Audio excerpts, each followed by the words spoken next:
Hello everyone, আসসালামু আলাইকুম। কেমন আছেন সবাই?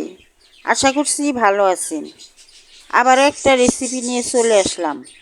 আজকে আমার রেসিপিটি হলো চিংড়ি মাছ দিয়ে পাঁচ মিশালি সবজি রান্না। আশা করছি রেসিপিটি আপনাদের ভালো লাগবে। যদি আমার রেসিপিটি ভালো লাগে তাহলে একটা লাইক দিয়ে সাবস্ক্রাইব করে আমার পাশে থাকবেন। তাহলে আমি এখন শুরু করি। এখানে আমি সবজি নিয়েছি, সিম নিয়েছি, পটল নিয়েছি, পেঁপে নিয়েছি, মিষ্টি কুমড়া নিয়েছি, আর এর মধ্যে আমি পুঁই শাক দিয়ে দিব। এই সবজিগুলা আমি চিংড়ি মাছ দিয়ে রান্না করব। এখানে চিংড়ি মাছ নিয়েছি। রান্নার জন্য আমি চুলায় চলে গেলাম।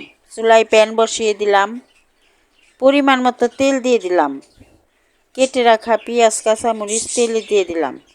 এখন পেঁয়াজটা আমি একটু ভেজে নিব। পেঁয়াজটা নরম হয়ে আসলে এর মধ্যে আমি চিংড়ি মাছগুলা দিয়ে দিব।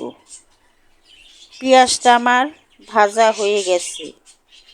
এখন এর মধ্যে আমি চিংড়ি মাছগুলা দিয়ে দিলাম।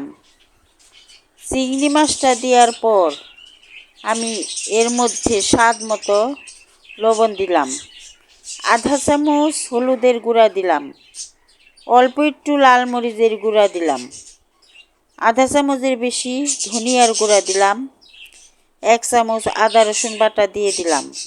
এখন নেড়ে চেড়ে চিংড়ি মাছটা আমি মশলার সাথে একটু কষিয়ে নিব। চিংড়ি মাছটা আমার কষানো হয়ে গেছে। এখন এর মধ্যে আমি সবজিগুলা দিয়ে দিব। সবজিগুলো আমি দিয়ে দিলাম।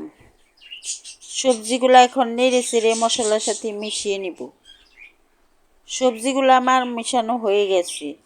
এখন এর মধ্যে আমি পানি দিয়ে দিব। যতটুকু আমি পানি দিব ততটুকু আমি সবজিটা রান্না করে নিব। পানিটা দিয়ে দিলাম আমি পরিমাণ মতো। এখন এর মধ্যে আমি পুঁই শাক দিয়ে দিলাম। পুঁই শাক পাতা দেওয়ার পর আমি ঢাকনা দিয়ে ঢেকে 2-3 মিনিট রান্না করব। ঢাকনা দিয়ে আমি ঢেকে দিলাম।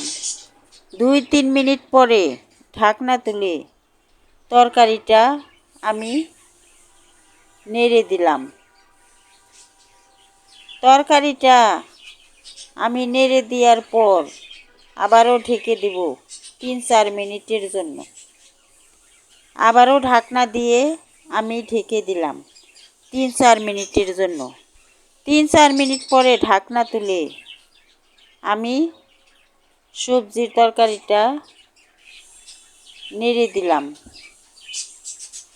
নেড়ে দেওয়ার পর যেহেতু ঝোল অনেক আছে ওই কারণে আমি 5-6 মিনিটের জন্য আবারও ঢেকে দেব। আমি 5-6 মিনিটের জন্য আবারও ঢেকে দিলাম।